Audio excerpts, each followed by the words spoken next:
अस्सलाम वालेकुम नाज़रीन, मैं हूं फ़ैज़ अहमद अपने चैनल फ़ैज़ अहमद तज्ज़िया के साथ। नाज़रीन, आपसे गुज़ारिश है कि मेरे चैनल को सब्सक्राइब करें और बेल आइकन का बटन दबाएं। नाज़रीन, आपसे गुज़ारिश है कि मेरे वीडियो मुकम्मल देखें। चैनल का नाम फ़ैज़ अहमद तज्ज़िया है। नाज़रीन साहब, क्या आपको मालूम है कि सुप्रीम कोर्ट में अज़ख़ुद नोटिस पर समाअत चल रही है, तो हम आज इस पर मुख्तसर बात करेंगे।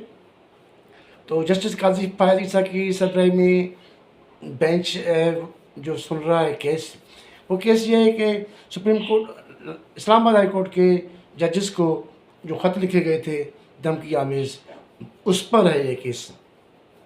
तो काज़ी साहब का जो है ना, उसके रिमार्क्स हम आपको सुनाते हैं, वो बड़े दबंग हैं।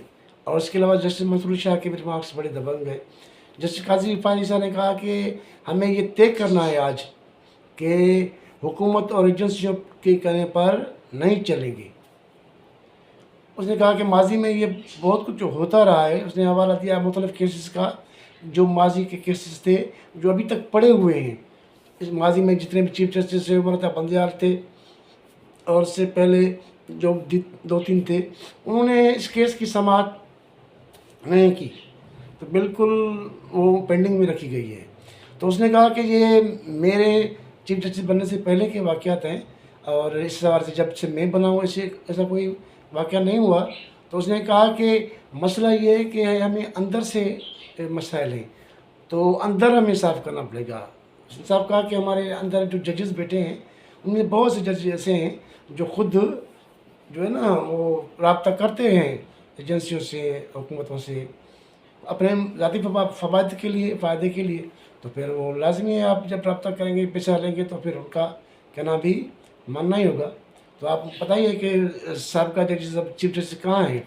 Justice Umar Ata Bandial, justice Saqib Nisar, justice खोसा, जस्टिस गुलजार सब बाहर चले गए।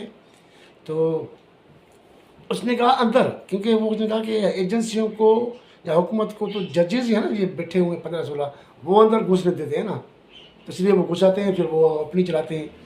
तो इस हवाले से उसने कहा कि अंदर को जो है, अंदर हम मसला है ना, वो सेट करेंगे। ये सबसे बड़ी बात ये है कि आप अपने आप को साफ़ करें, फिर बाहर आप आसानी से दे सकते हैं। इस हिसाब से जस्टिस मंसूर शाह का जो एक रिमार्क्स है, उसने बड़ा अच्छा बयान दिया है कि ये कौन सी रियासत है।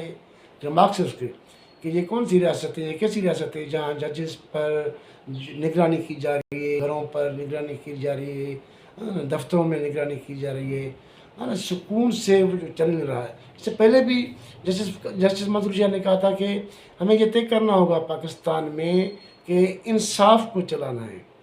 इंसाफ होगा तो सब चलेगा ना। अगर इंसाफ नहीं है तो कोई भी दायरा अपने दायरे में रहकर काम नहीं कर सकता, नहीं करेगा अभी अभी जैसे अभी है। तो इसलिए जब इंसाफ होगा तो सभी इदारे अपने अपने दायरे में रह के काम करेंगे। तो इसीलिए पाकिस्तान में जो अब सबसे बड़ा इशू है, वो है इंसाफ का। तो इसीलिए अभी जो चीफ जस्टिस काज़ी फ़ायज़ ईसा हैं और उसके जो नीचे जानशीन हैं, जितने भी जज साहबान हैं, उनमें से कुछ जजेस बड़े ज़बरदस्त हैं, जिसमें जस्टिस मंसूर शाह हैं, जस्टिस अतर मिनल्ला है और जस्टिस ये आफरीदी हैं। दूसरे जो है, उनमें वो बिल्कुल जो है ना, वो कमिटेड है अपने पेशे से। इसीलिए वो कह रहे हैं कि भाई जजेस को जो है ना, वो दबाव में मत लाएं। दबाव में ला के फैसले किए करवाए जाते थे माजी में, बिल्कुल इसमें कोई शक नहीं है। खुद जज काज़ी फ़ायज़ ईसा ने कहा कि भाई मैंने जब ये रावलपिंडी में जब धरना लगा था, नवाज शरीफ के वज़ीर-ए-आज़म के होते हुए इमरान खान लगा था, तो उस वक़्त जस्टिस ने कहा कि उस वक़्त मैंने लिखा कि इसके धरने के पीछे फ़ैज़ अमीन हैं। मगर क्या हुआ इसके बाद आप सबने देखा कि काज़ी फ़ायज़ ईसा के साथ क्या सलूक हुआ। तो उसने कहा, इसलिए उसने कहा कि हम मसला हमारा अपना है, क्योंकि फिर काज़ी फ़ायज़ ईसा के साथ जो किया वो अपने जजों ने किया। उसको सख्त परेशान किया, उनकी तनख्वाहें बंद, उनकी घरवाली को परेशान किया। तो फिर आखिर में जब ये फुल कोर्ट बना, उसमें बेचारा काज़ी फ़ायज़ पेश हुआ, उसकी घरवाली पेश हुई, तब जाके काज़ी फ़ायज़ साहब बहाल हुए। और उसके बाद दूसरे जजेस शौकत अज़ीज़ सिद्दीकी के साथ क्या हुआ, ये भी आपको मालूम है। अभी भी उनकी जो केस उसका बहाल कर दिया गया, उसकी रिटायरमेंट वगैरह सब बहाल हो गई, पेंशन वगैरह। तो जजेस जो हैं खुद अपने आप को मजबूत करें और खड़े हो जाएं, इंसाफ पर खड़े हो जाएं कि भाई केस का फैसला हम इंसाफ की बुनियाद पर करेंगे। ये बात अगर इन्होंने कर ली तो फिर कामयाबी होगी। अब लगता है कि ये जजेस अभी जो नए काजी फारी साहब और ये कुछ ना कुछ काम ज़रूर करेंगे।